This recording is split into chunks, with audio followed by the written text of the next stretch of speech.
Journalism, ism, journalism. This is patriotism.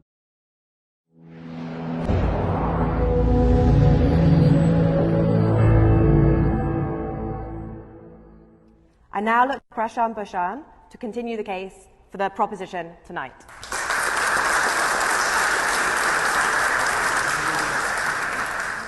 Thank you, Madam President. As I stand here to advance this motion, I don't know where to begin. Where to begin to talk about the havoc that the Modi government has wrought to India. Should I start with the economy, which he has wrecked with his absolutely ridiculous, unthought out policies like demonetization?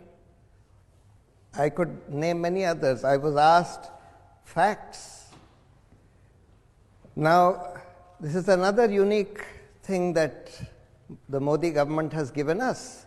It has destroyed all institutions whose job is to find out the facts. The National Sample Organization, which is supposed to come out with the figures of unemployment, that was prevented from putting out the figures for the last 2 years.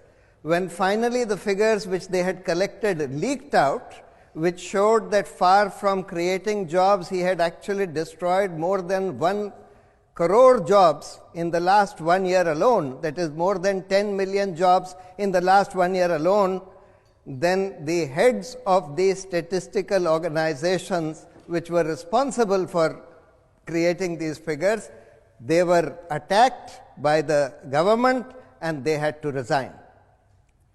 So all institutions whose job is to find out the facts and put them out on the table are under attack. And then we are told to rely only on propaganda. As I said, I could start with the economy, but what he has done to Indian society, to our constitution, to our thought itself, is something far more insidious. Today we are told that there is no such thing as fact. We are told that there is no such thing as science. There is no such thing as reason. That everything depends upon the will of the people. If the people say that black is white, then black is indeed white. This is what we are being told. If the people say that in ancient India, as Modi said, we had developed plastic surgery and Lord Ganesha's trunk was a fine art of plastic surgery in the past, or as he said, that Karn from Mahabharata, from this ancient epic Mahabharata, was born as a test tube baby. He was an example of in vitro fertilization. Or as he said, that clouds do not allow the radar to see the planes, and therefore I asked the Air Force, against their wishes, to go and strike Balakot when the weather was unfavorable, etc. I mean, do we just disregard reason, critical thinking? Do we just disregard facts merely because we have been told to believe certain facts or certain fiction because of the propaganda that has been spread? That's the other damage that he has done.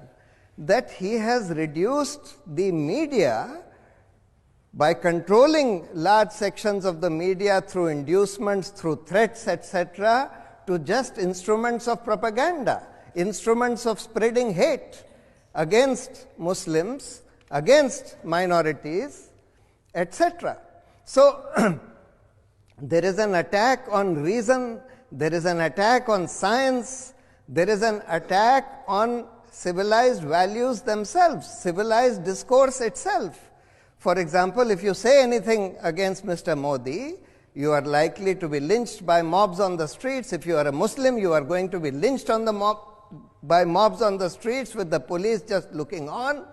If you say something even on the social media against Mr. Modi, you are going to be lynched on the social media by being given threats of rape, or if you are a woman, threats of rape, otherwise threats of being killed, etc. And this whole social media lynch mob, as I call it, is controlled by no other person than Mr. Modi himself. You only have to read a book called I Am a Troll, written by one of India's finest journalists, Swati Chaturvedi, to find out that this whole social media lynch mob, whose job is to spread fake news, false information, hate, and to abuse its opponents, is controlled by Mr. Modi himself, who on a daily basis gives instructions who is to be attacked today, who is to be trolled today, etc. And it's an attack on all institutions of governance, all institutions of democracy. We have never had a situation where 4 senior judges of the Supreme Court addressed a press conference saying that this government has put democracy in danger by controlling the Chief Justice, who is using his power as master of roster in order to decide critical cases, assign critical cases to particular favored benches, etc.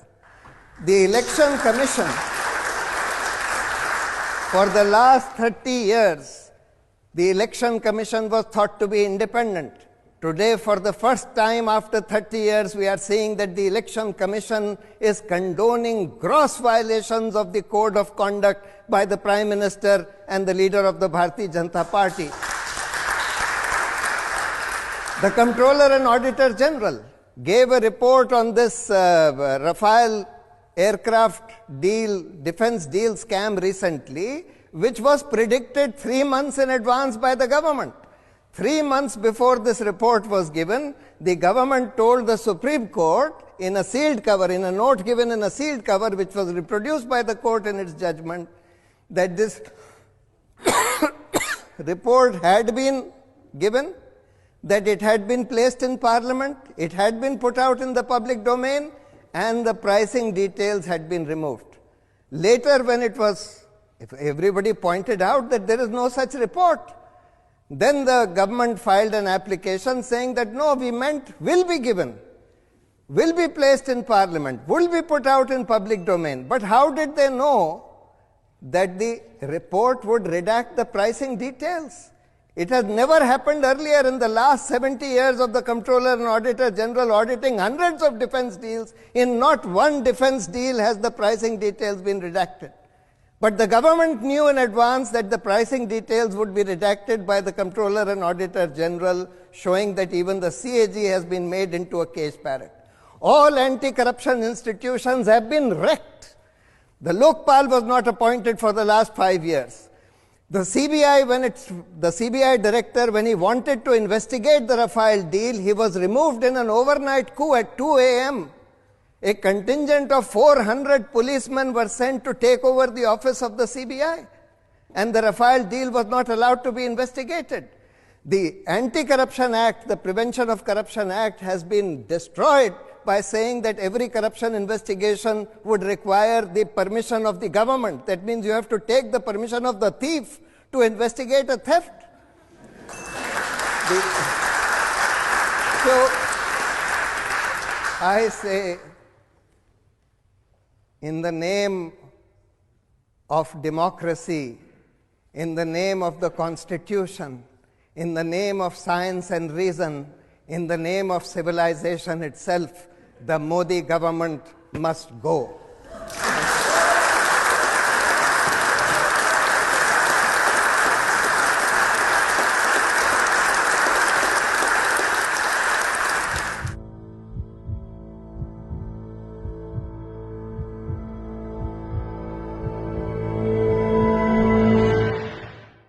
Journalism, ism, Nizam, journalism. This is patriotism.